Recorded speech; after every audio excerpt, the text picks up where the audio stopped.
So in 10.1, we're gonna first just define what we mean by parametric curves. So for at least one section, we're just looking at really algebra, not even calculus. So let's consider a curve where the points of the curve xy are given by two functions, x equals f of t and y equals g of t, where t ranges from a to b.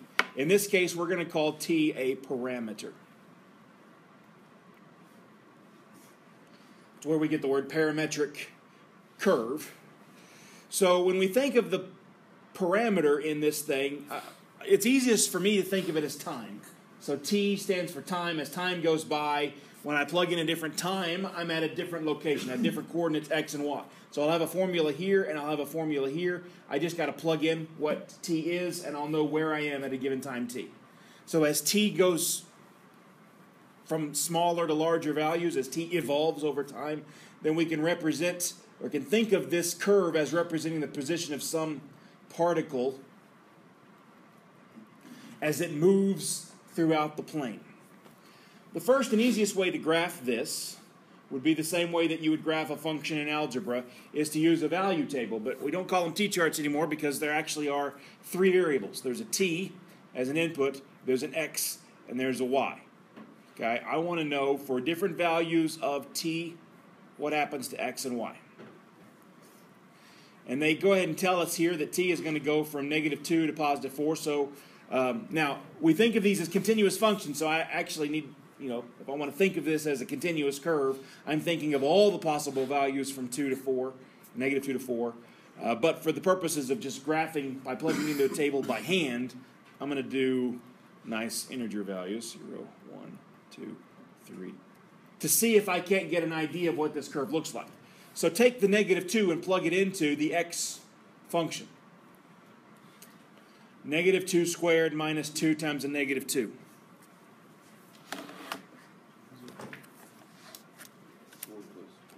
4 plus 4.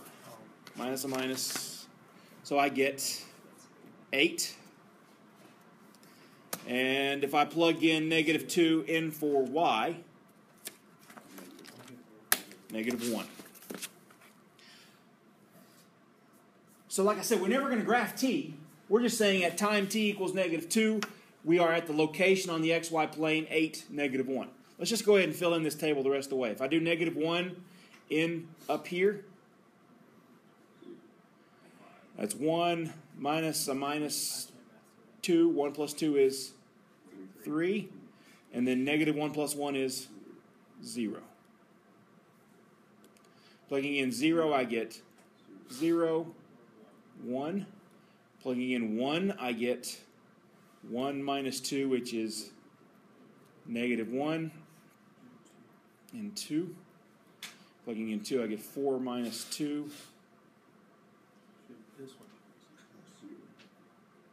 4 minus 4, you're right, 0. 3. And then 3 squared is 9. 9 minus 6 is 3. 3 plus 1 is 4. And then 4 squared is 16. 16 minus 8 is 8. And 5. Okay. So now I need to graph these points here. Again, ignoring the fact that t is even there for now, I'm going to graph all of these points in succession. Oh, I'm going to do it by hand now. In a moment, we'll do this in the computer. So I know I need to go all the way over to x equals 8, and I need to go from -1 up to +5 on my y-axis. So here, let's go 1, 2, 3, 4, 5. As straight as you can get your lines, the better off you are. As equally spaced you can get your units, the better off you are. So 1, 2, 3, 4, 5, 6, 7, 8. My first point was at 8, -1, which is right here. My next point was at 3, 0, right here. 0, 1 is here. I need to go -1. -1, 2 is here. 0, 3, 3, 4, and 8, 5. What does that look like to you? It's like a sideways parabola term, so I'm going to connect the dots as smoothly as I can with my tablet here.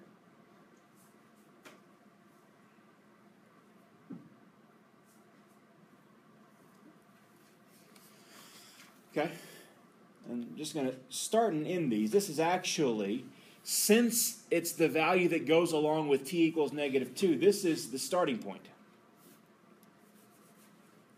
And up here is the ending point, sometimes called the initial and terminal point. But because that's where it starts and ends, notice that in contrast to what we typically do with just graphing y equals f of x or x equals f of y, this has a direction. A particle is moving as time goes by. It's moving in this direction. So we will often denote direction by putting little arrows on there saying the particle is moving along this curve, starting here and ending here. But that's how we graph it. That's exactly how a computer is going to graph it when you tell it to plot these things parametrically. Your TI-84s, 83s, 85s, 86s, they all have a parametric mode that you can set where you can give it the two different equations and tell it the range of t, and it will graph this thing parametrically. We can also, and this is something that's a little bit, sometimes not as obvious how to do. This one's actually very easy to do, but we can convert parametric equations into equations in just x and y by doing something called eliminating the parameter.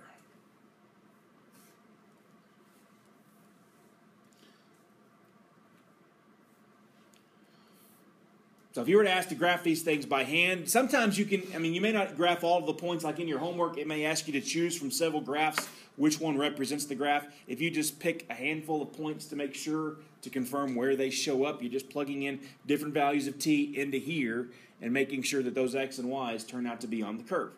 But to convert this into an equation that just has x and y, one way to do that, the easiest way to do that, is like a substitution method. Notice this equation right there. If I want to get a relationship between x and y, I can use the fact that there's three variables here, maybe solve one of the equations for the parameter, and then plug that parameter in up here. That will eliminate t and give me a relationship between x and y only, right? So when I say solve for t here, I mean t is y minus 1.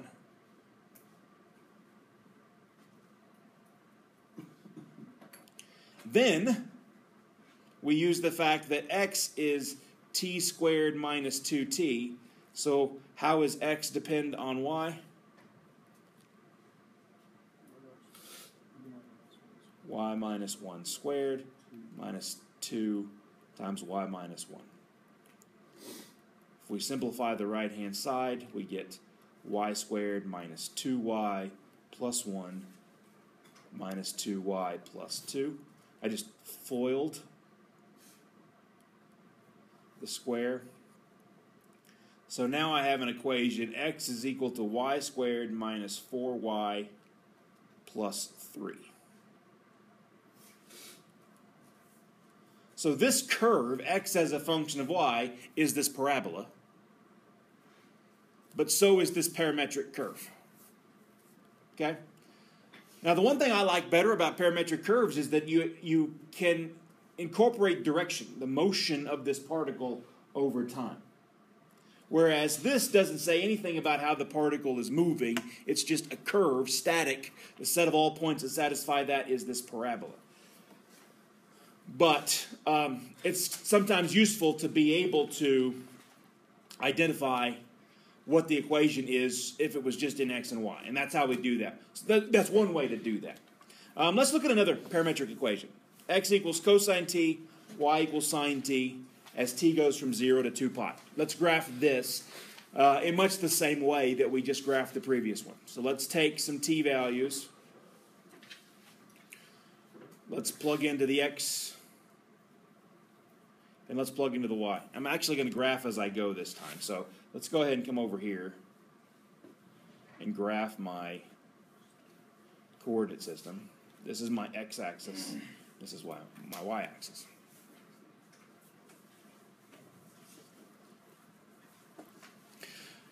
So we're ranging from 0 to 2 pi. So the first thing I'm going to plug in is 0.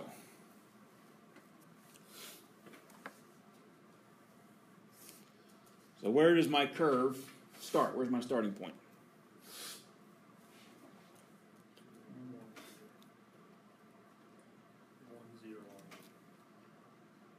So right there.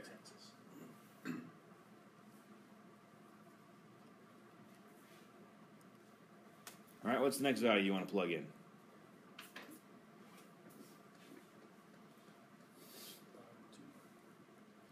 Okay. If you plug in pi over 2,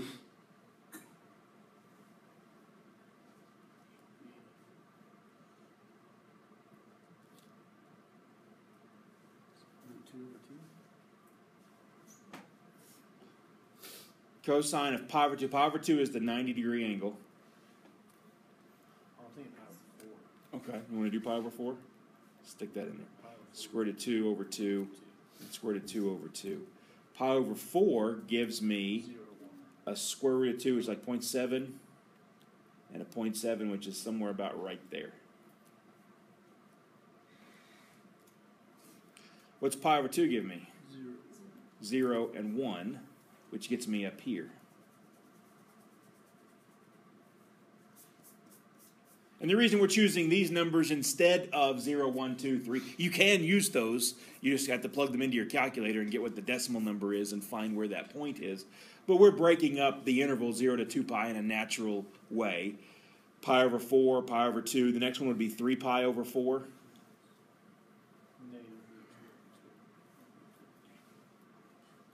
Negative root 2 over 2, it's about 0.7. In the negative direction, up 0.7. What does it look like this thing is doing?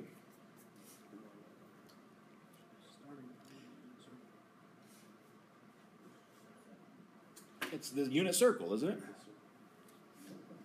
In fact, I mean, you've seen this before in trigonometry. The coordinates on the outside of the unit circle are cosine t, sine t. So that's exactly what this is. I'm going to even be lazy and say, if you just keep going, guess what? You're going to get the unit circle.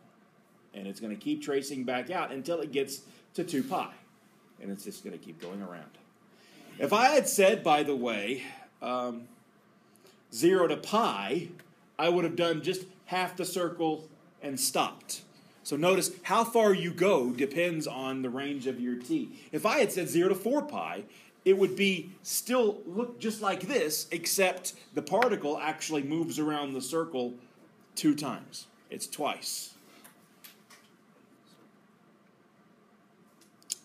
So it's the unit circle. Now, how might we write an equation from this parametric equation in terms of just x and y? Eliminating the parameter, if I use the technique I used before, I would end up with inverse sines being plugged inside of cosines, or inverse cosine being plugged inside of sines, right? If I wanted to solve one of these in terms of t and then plug it into the other, and we want to avoid that if at all possible. So another way to eliminate the parameter is to consider any identities that relate the particular functions involved. So this is a little bit ambiguous. You don't know exactly which identities I'm talking about will work. In this particular case, there's an obvious one staring us in the face. What's an identity that involves sines and cosines that we use a lot?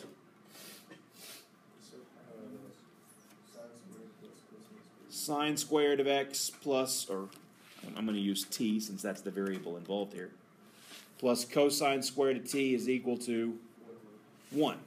Notice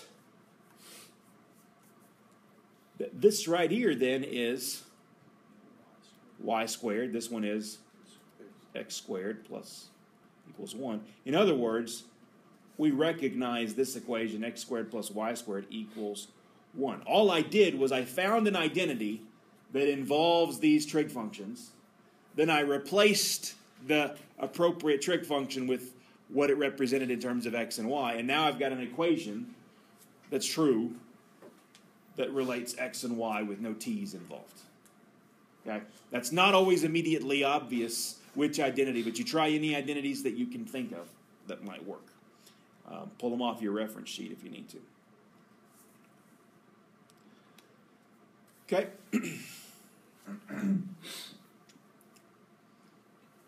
Next one.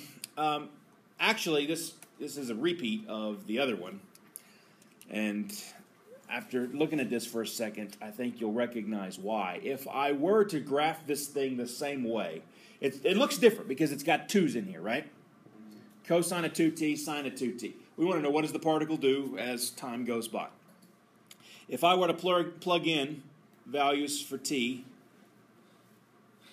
into this, starting with 0, I actually start in the same place, right?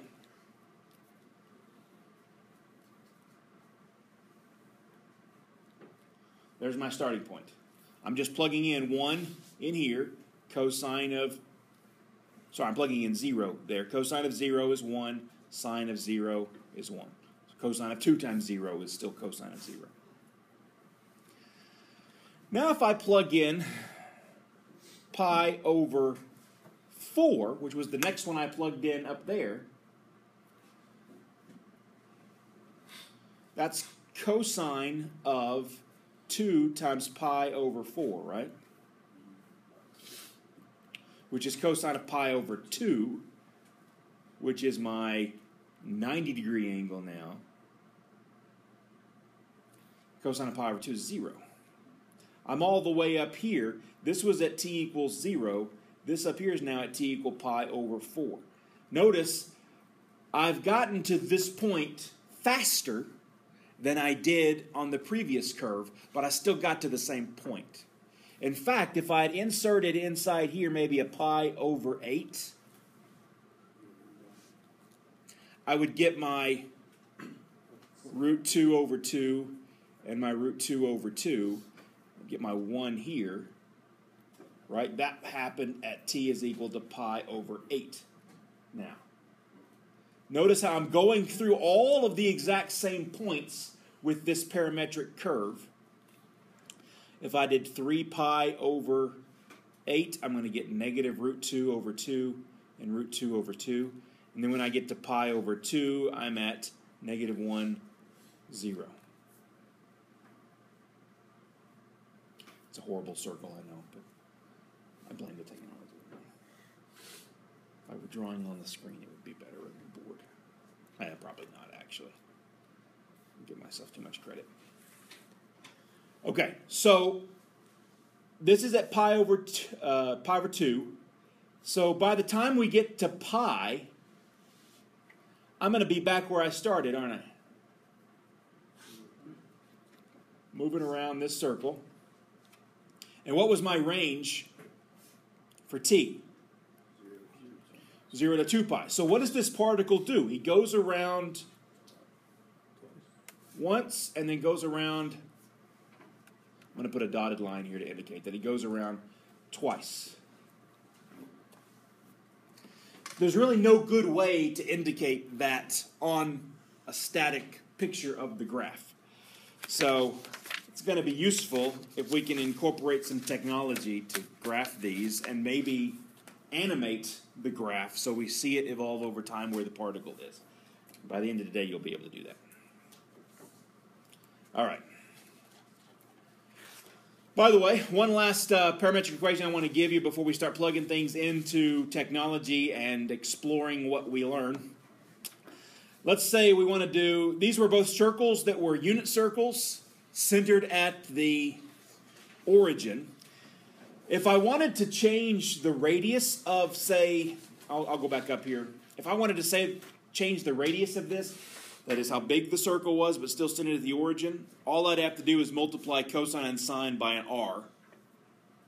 Right? So if I wanted the radius 2, if I used 2 cosine theta, or 2 cosine t, I'd start over here instead of at 1, 0, at 2, 0.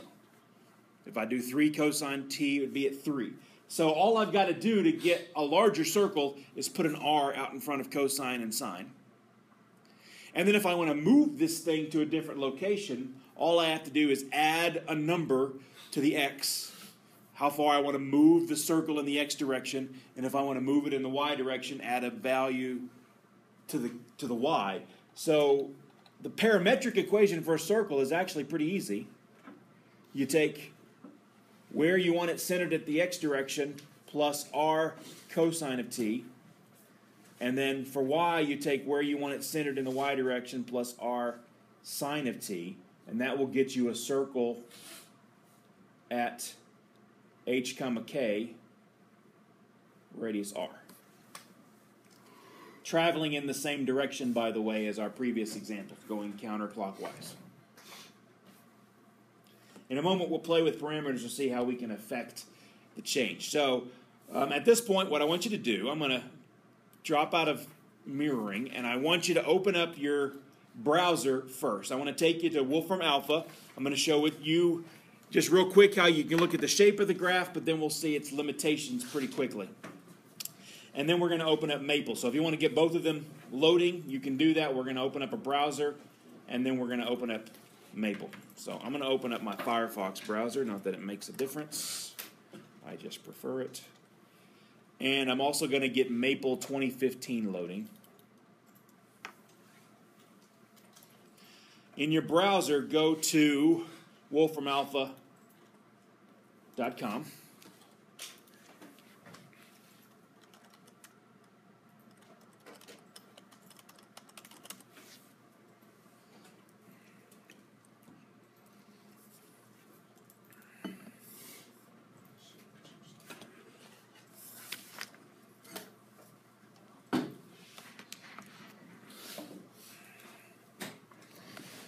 So to do a plot in WolframAlpha that's parametric, instead of just saying plot and then giving it the functions, you're going to say parametric plot. So if I just, and I've got this in the notes there for you, let's plot a circle of radius 2 centered at 3, negative 1. That's the equation that I gave you in there where I said enter the following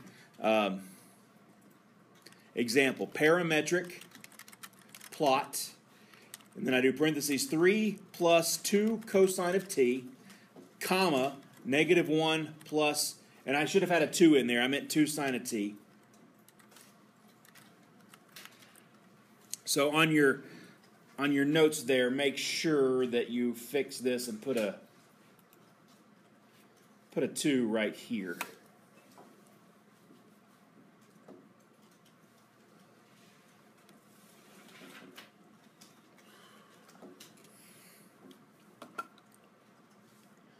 So I see that, and then I put comma t equals 0 to 2 pi, close parentheses.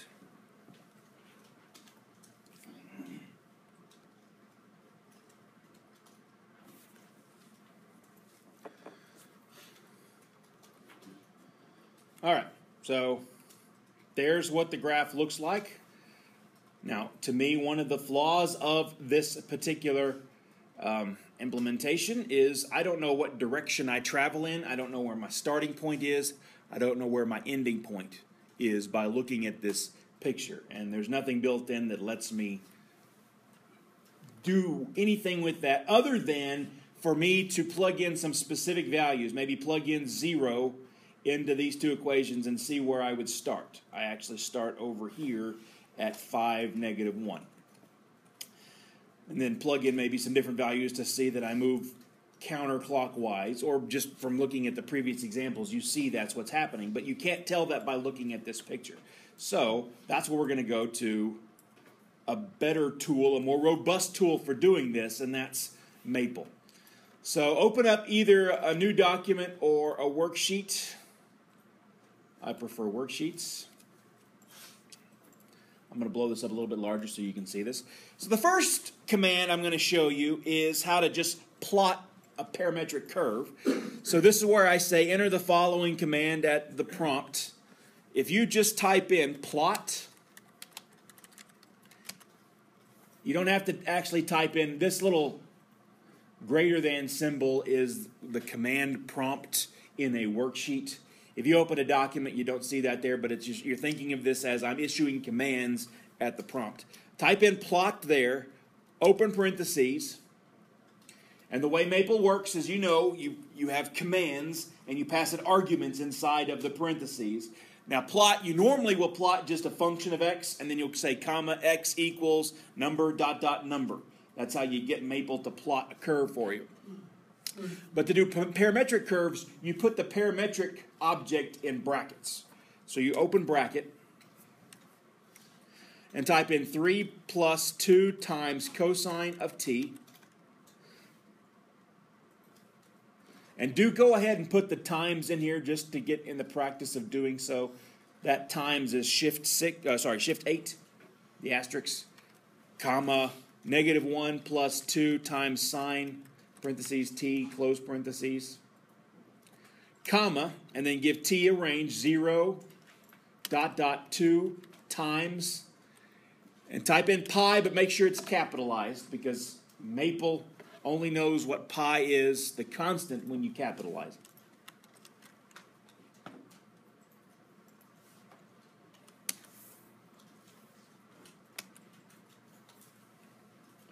Uh-oh, I forgot to close my bracket. You got to put a bracket at the end of pi. So inside your brackets, you have 3 things separated by commas. The first function, the x function, the y function, and then the range of the parameter.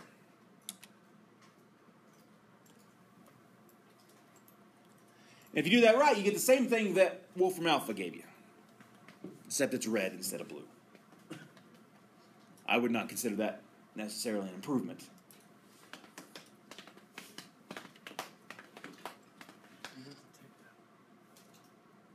Do what? I want this to animate. I want to animate the curve. That's going to be much more interesting to me. All right, anybody have trouble getting that to graph?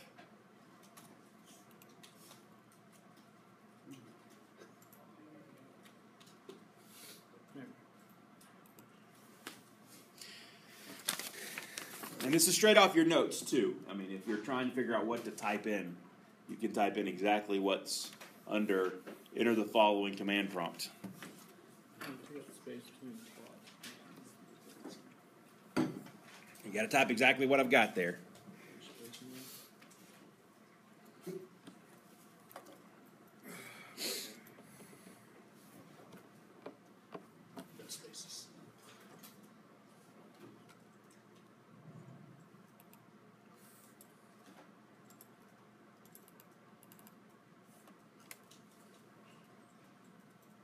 Capitalize pi. I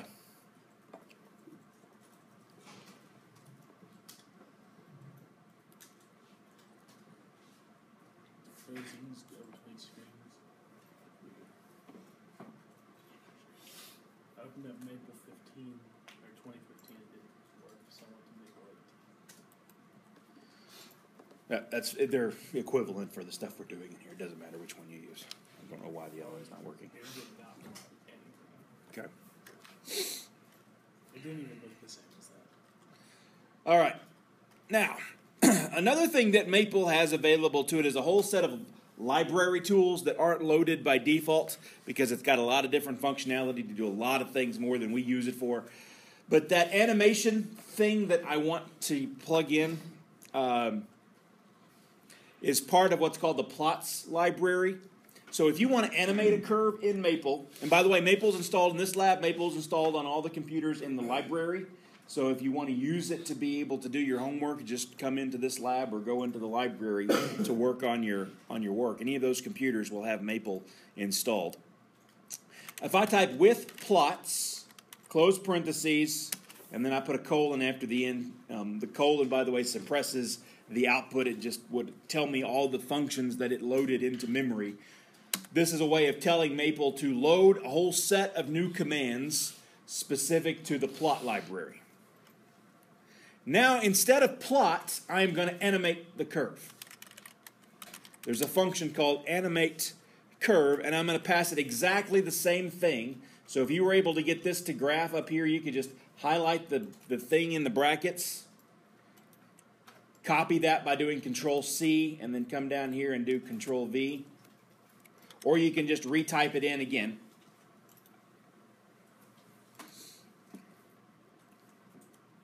And then hit Enter. And it will now give you a blank set of axes. You'll notice, though, that it's taken already some information. It's chosen the same viewing window that this one had up here. So it must have known something. Now, if you click on that axis anywhere, you'll select it, and you'll notice a toolbar up here where you can click the play button. How did she move down? Like from with plots to... I just hit Enter. See, but when I hit enter, it seems it was different.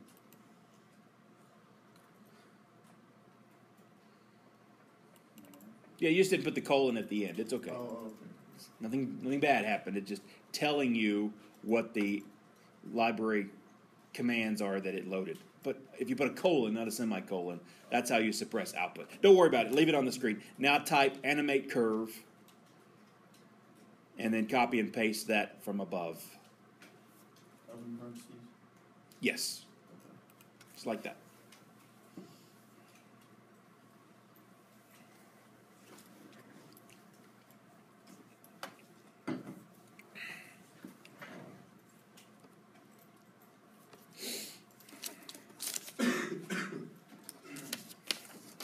All right, now if you can get that to work, then you can start looking at some of my next set of curves. I'm going to come back to the bottom of page 3, but if you want to look at page 4, those top 3 parametric curves, just look at what the graphs of those look like in Maple. And in all 3 cases, just let your t go from 0 to 2 pi and see what different shapes you discover by using those 3 different parametric curves. All right, who's having trouble getting Animate Curve to work?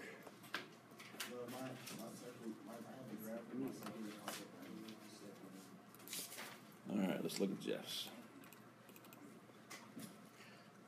Okay, so if you click on it, just click anywhere on it, and now up at the top you've got a play button. Right? You've got the stop and then the play.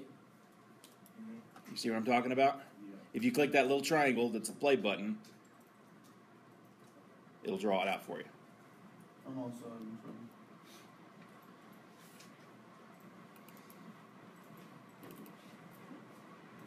Just, let's see, that looks good. Click on the graph. And then see that orange play right there? There it goes. Freaking out, but wait, I don't have graph. All right, James, you get yours to play? Okay. Michael, you good? No?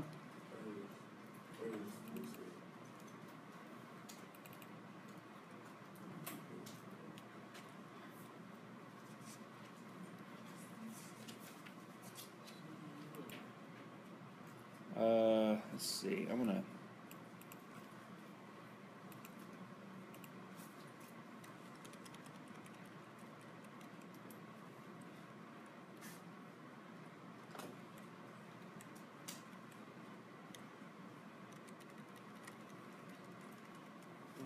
Oh, you got a space between your Animate Curve and your parentheses. You can't have that.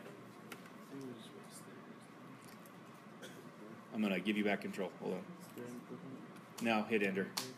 Yes, sir.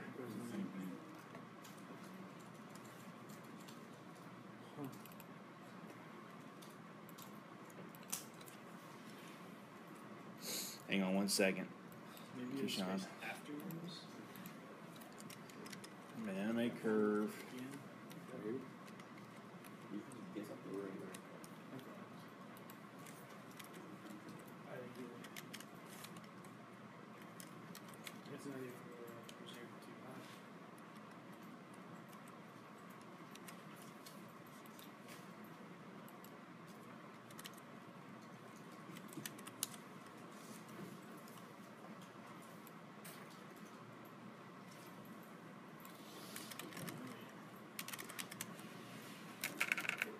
doing this.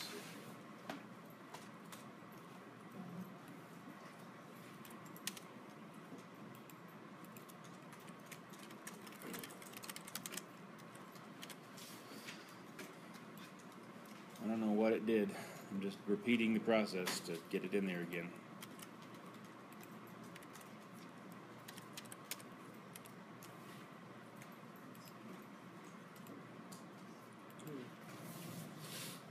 I think you just had spaces up on I think the problem was with plots had that space between the parentheses as well.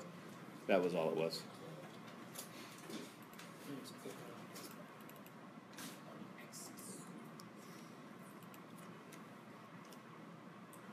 Will you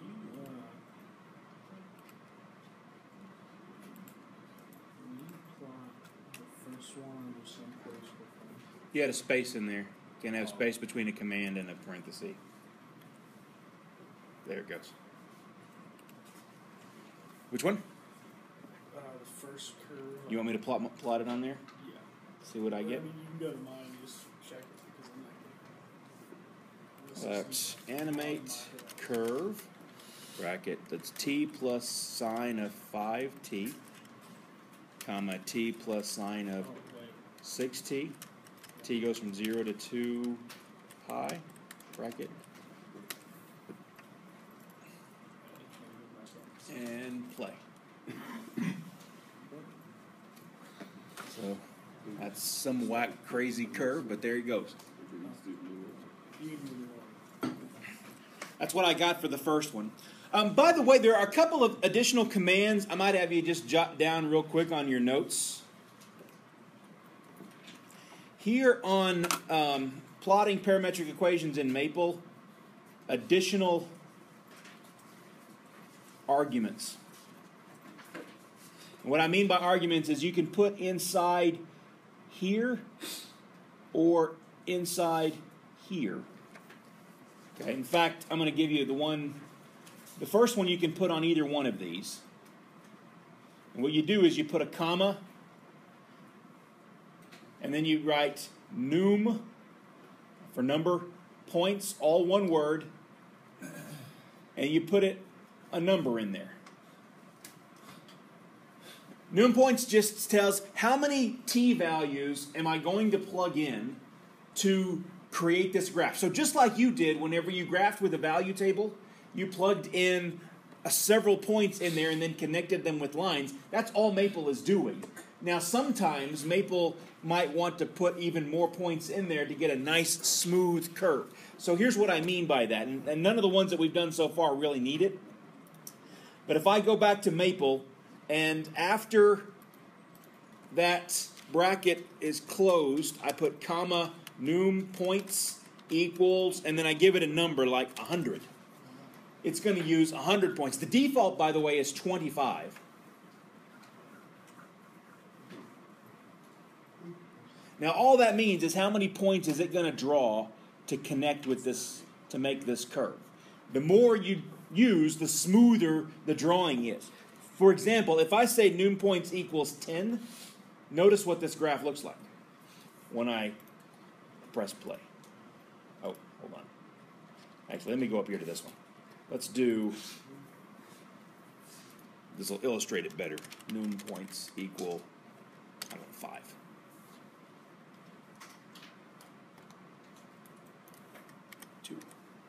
It's not even doing it. Never mind. I have no idea what the parametric curve is doing, why it doesn't use this argument. Okay, forget that. Okay. Ignore what I just told you, because this is not working the way it's supposed to. This is the argument you use on a plot command to tell it how many points, so I don't know why it's not doing that.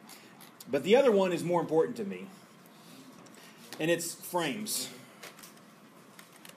So like, frames in a movie, number of actual still shots that they put together in a sequence to animate it. The fewer the frames, the jumpier it looks. But if you did like 100 frames, it takes a little longer to run. But then when I hit play, it draws it out slower. Now you can speed it up, but it's still a smoother animation.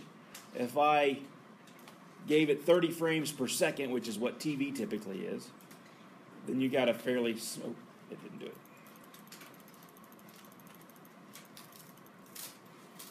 I guess that's the one that I really wanted you to see. Frames can make that draw out smoother, less jumpy when it does that.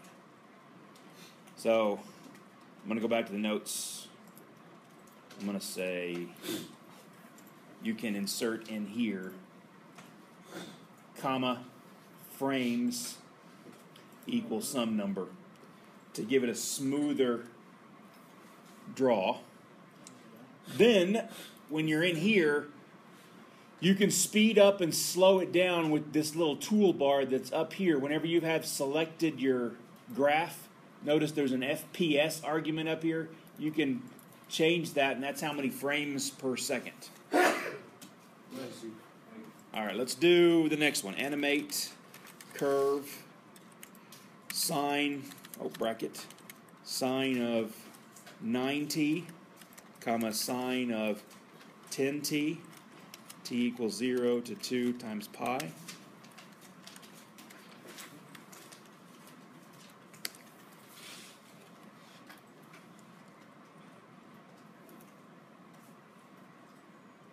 Oh, that was fun. I want to give that a lot more frames.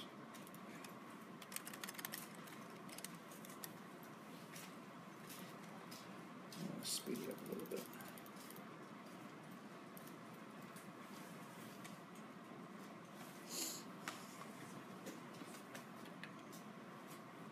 That's what sine 9t, sine 10t does. I'm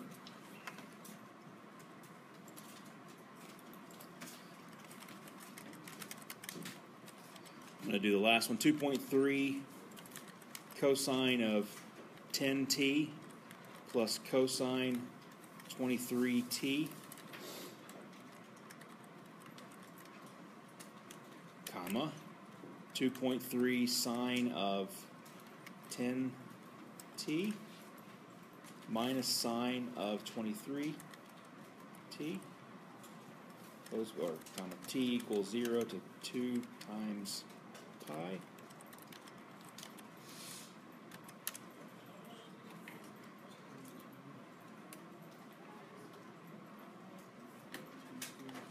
By the way, if you just want to see what the shape looks like in its final form, you can just do plot like we did before.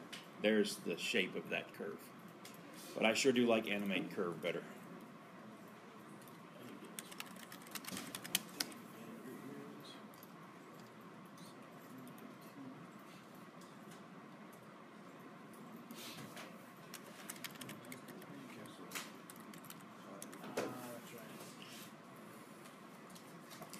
You just got to pay careful attention to the details of making sure that your pi is capitalized so that you're typing in exactly the function that is given.